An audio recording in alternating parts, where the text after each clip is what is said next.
네, 안녕하세요. 서울문화재단 시민문화팀장 김보로입니다. 비록 대면이 아닌 온라인에서 이루어지는 만남이지만 이렇게 팟캐스트를 통해서 만나 뵙게 돼서 반갑습니다. 오늘 신나는 언니들 팟캐스트에서는 방금 전에 저를 소개하면서 말씀드렸던 세 가지 서울문화재단 그리고 시민문화팀의 문화사업 마지막으로 저 김보름에 대해서 이야기를 해볼까 합니다. 여러분, 서울문화재단에 대해서 들어보셨어요? 혹은 서울문화재단이 어떤 일을 하는 곳인지 잘 알고 계세요? 제가 설명드리기 전에 여러분들께 먼저 재단에 대해서 알고 계신지 물어보고 싶었어요. 문화예술에 관심이 있으신 분이라면 한두 번은 들어보셨을 것 같고요. 대충 어떤 곳인지 짐작하시겠지만 잘 모르시는 분들은 재단이 어떤 곳인지 전혀 모르시고 궁금해하실 겁니다. 2004년도 3월에 재단이 설립되었으니까 내년이면 운영 10년을 맞는데요. 아직도 서울문화재단이라고 하면 거기가 도대체 뭐 하는 곳이냐고 묻는 분들이 많이 있습니다. 실제로 제가 택시를 타고 서울문화재단 가주세요 라고 하면 기사님들께서 가장 많이 하시는 질문이 거기 도대체 뭐 하는 곳이에요? 내지는 거기서 일하면 공무원인 거죠? 라는 질문을 많이들 하세요. 서울문화재단에 대해서 간단히 설명드리면 재단은 서울 시민들을 위해 다양한 문화예술 활동을 지원하고자 서울시에서 설립한 기관이고요. 서울시에서 매년 운영비와 사업비를 지원받아서 다양한 문화사업을 펼치는 공공기관이라 할 수 있습니다. 당연히 공무원은 아니고요. 그렇지만 일반 사기업보다는 신분이 안정적인 것은 사실입니다. 우리나라에서 서울문화재단과 같은 지역재단들이 생겨난 것은 그리 오래된 일은 아닙니다. 시도 단위에서 이와 같은 문화예술 지원기관이 만들어진 것은 1997년 경기문화재단이 처음이었고요. 2004년에 서울문화재단과 인천문화재단이 출범하였습니다. 이후에 각 지역마다 그 광역 단위에서 재단이 만들어지면서 지금은 16개 시도 중에 12개 지역에 비슷한 형태의 재단이 운영되고 있습니다.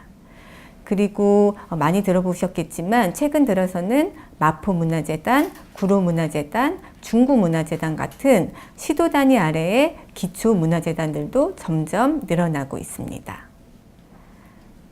서울문화재단은 10년 전에 재단이 처음 시작할 때만 돼도 30명이 채 안 되는 굉장히 작은 조직이었습니다. 그런데 지금은 10년 만에 어느덧 200명이 넘는 큰 조직으로 성장했고 현재 국내 문화기관 가운데에서는 가장 큰 규모의 재단이라 할 수 있습니다. 그렇다면 재단에서 일하면 모두 다 문화예술과 관련된 일을 할 수 있을까요? 사실은 그렇진 않습니다. 물론 넓은 개념으로 본다면 아니라고 할 수는 없지만 서울시와 재단의 관계를 연결하는 업무, 재단의 예산을 집행하는 업무, 직원들의 어떤 급여나 복리후생을 담당하는 업무 등은 현장에서 직접 문화예술과 관련된 일을 하는 것은 아니지만 재단에서는 없어서는 안 될 살림을 담당하는 중요한 업무입니다. 10년 전에 저도 처음에 재단에서 업무를 시작할 때는 기획조정팀이라는 정책을 만드는 팀에서 재단 이사회를 운영하는 업무를 담당했습니다. 그 뒤로는 문화예술 지원 사업을 담당하는 문예지원팀과 예술교육 프로젝트를 진행하는 예술교육팀, 그리고 현재는 시민문화팀에서 다양한 문화사업을 운영하고 있습니다. 재단에서 재단 시민문화팀에서 다양한 프로젝트를 진행하고는 있지만 그 중에서도 작년부터 새롭게 추진하고 있는 아트 캠페인 바람난 미술에 대해서 말씀드리고자 합니다. 아트 캠페인 바람난 미술은 처음 출발은 서울형 미술은행 아트뱅크를 운영하라는 미션이 주어지면서 출발하게 되었습니다. 서울형 미술은행이라 사실은 고민이 많이 되었고요. 그래서 가장 먼저 시작한 것은 기존에 운영되고 있는 국내의 미술은행에 대한 연구였습니다. 그리고 그 기존의 미술은행과는 차별화된 서울만의 특화된 미술은행의 모델을 어떻게 개발할 수 있을까 고민을 했고요.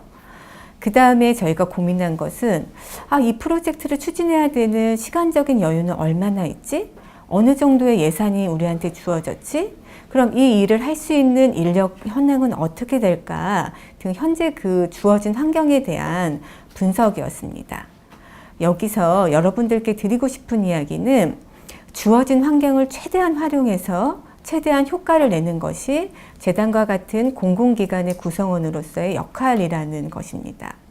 시간적인 상황, 예산 상황, 인력 현황 등 어느 프로젝트도 완벽한 환경에서 시작되는 경우는 매우 극히 드뭅니다.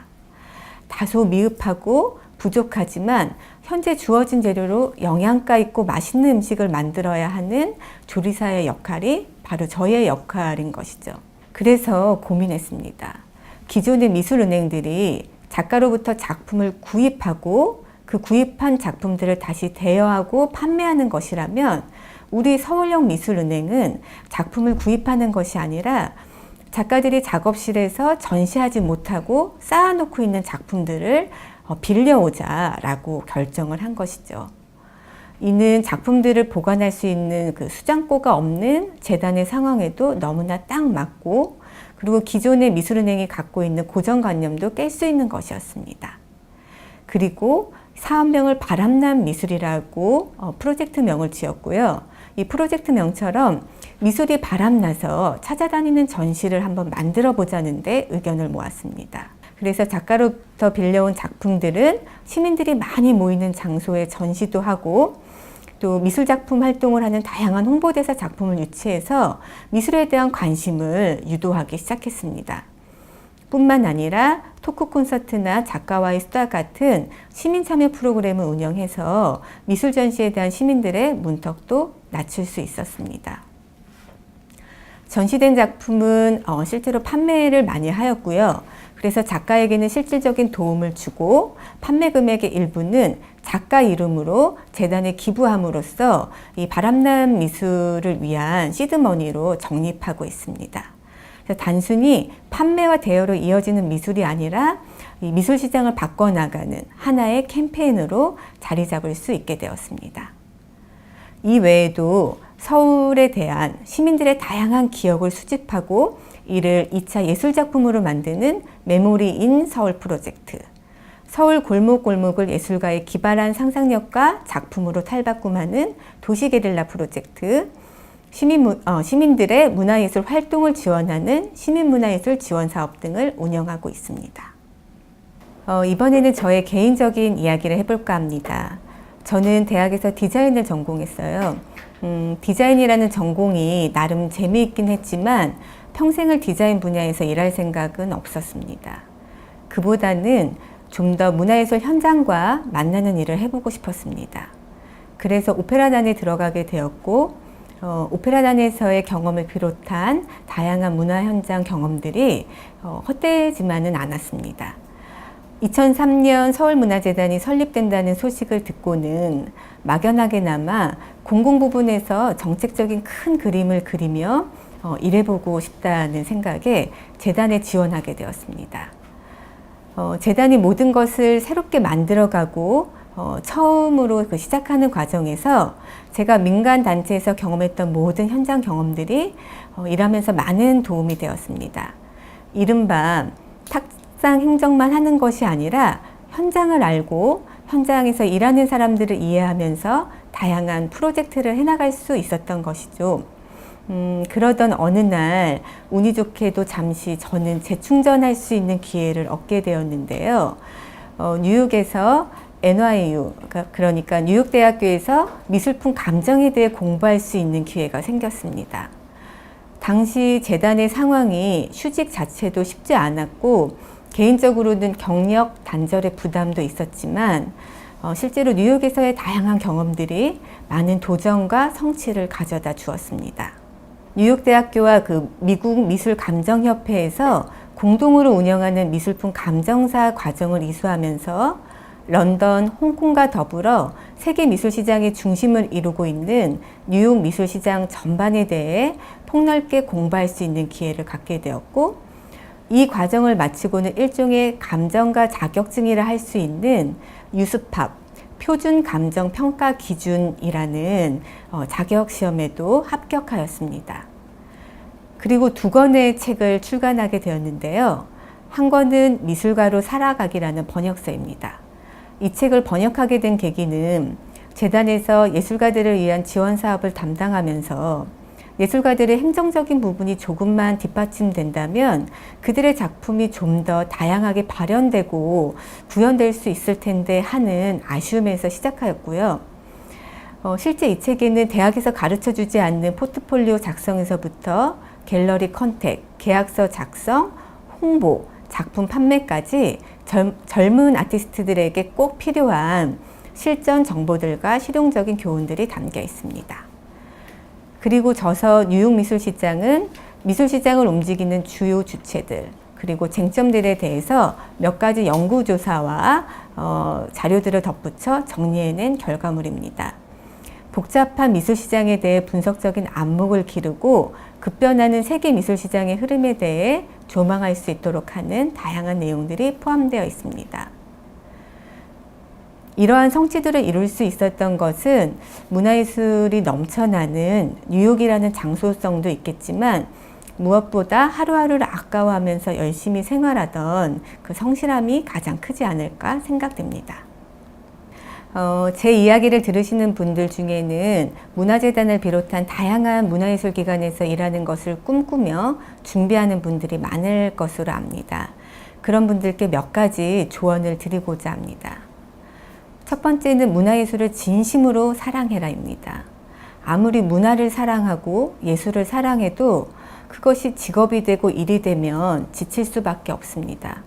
예술가와 소통이 어려울 때도 있고 불필요하다고 생각되는 부수적인 행정적인 업무도 많이 있습니다. 특히 재단과 같은 공공기관일 경우 기관의 의견이나 사업 담당자 개인의 의지와는 상관없이 시나 정부에서 제안하는 프로젝트를 진행해야 하는 경우가 많이 있습니다. 이럴 때 애정이 없으면 그런 업무들이 고스란히 그냥 일로만 느껴지게 되고 너무나 쉽게 그리고 빨리 지칠 수밖에 없습니다. 문화예술을 진정으로 사랑하는 마음이 이런 상황을 버텨낼 수 있는 큰 힘이 됩니다. 두 번째는 현장성을 키워라 라는 조언을 하고 싶습니다. 열심히 현장을 다니세요. 공연이 되었건 전시가 되었건 축제가 되었건 요즘은 조금만 찾아보면 다양한 문화행사 정보를 어렵지 않게 얻을 수 있습니다. 유료인 경우도 있지만 무료인 경우도 많아요. 발품 열심히 팔아서 여러 가지 경험을 하고 나만의 노하우를 축적하세요. 굳이 문화에만 국한되지 않아도 됩니다. 블로거 기자단이나 대학생 체험단 같이 다양하게 경험을 넓힐 수 있는 기회가 있다면 놓치지 말고 참여하세요. 이렇게 층층이 쌓인 경험은 분명 언젠가는 잘 써먹을 수 있는 나만의 자산이 됩니다. 저도 대학 때 문화 관련 동호회 활동은 물론이고 패션 회사 모니터링부터 대학생 기자단까지 다양한 활동을 했었습니다. 이러한 다양한 경험은 나중에 실무자가 되어 프로젝트를 기획할 때 현장의 소리를 반영하고 진정성을 담은 사업을 만들 수 있게 됩니다. 세 번째는 균형과 조화를 유지하라는 것입니다. 다소 추상적으로 들리실 수 있어요. 이는 한 조직의 구성원으로서 특히 문화예술계의 여성 리더로서 반드시 갖춰야 할 요소라 감히 말씀드릴 수 있습니다. 저는 현재 다양한 역할을 하고 있습니다. 재단에서는 팀장이라는 역할로 하나의 팀을 이끄는 리더지만 재단 전체로 볼 때는 하나의 팀 구성원에 불과합니다. 또한 가정에서는 한 남성의 아내로서 역할을 하고 있고 또 한 아이의 엄마로서 역할을 하고 있습니다. 이런 다양한 역할을 해내는 것에 대해 한 저명 인사가 유리공 저글링에 빗대어 표현한 것을 들은 적이 있는데 저 역시 이런 표현에 100% 공감합니다. 저글링 할 때를 한번 생각해 보세요. 어느 공 하나에만 집중하다 보면 다른 공을 놓쳐 깨트리게 됩니다. 균형이 깨지는 것이죠. 공을 떨어뜨리면 쇼는 곧 끝나게 됩니다. 조화는 균형을 잘 맞추다 보면 마땅히 따라오게 되어 있지만 조직 생활을 하면서 나라고 하는 개인과 조직 간의 조화를 이루는 것은 쉽지 않은 일인 것 같아요. 특히 남성보다 여성들이 많은 문화예술계에서 자신의 능력과 장점을 발휘하면서 조직 차원에서 조화롭게 행동하는 것은 참으로 어렵습니다. 균형과 조화.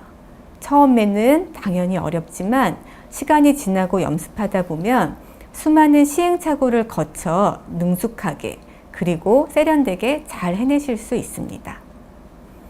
마지막으로는 지금 중단된 사업인데요.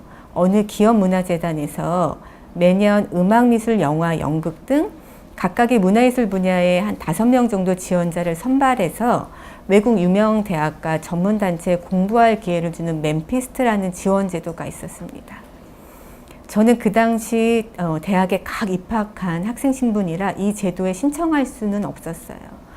아쉬운 마음에 맨피스트로 선발된 분들의 후기를 보며 저의 꿈을 그리고 미래를 설계했습니다. 그 중에서도 뉴욕대학교에서 예술경영 공부를 하고 지금은 한 대학의 예술경영 전공 교수로 계신 분의 글을 읽으면서 제 꿈을 그리고 구체화했습니다. 여러분들께 드리고 싶은 말씀은 10년 전에 제가 그랬던 것처럼 부족하지만 오늘의 저의 이 이야기가 여러분들이 꿈을 꾸고 그 꿈을 이뤄나가는데 조금이나마 도움이 되었으면 좋겠습니다.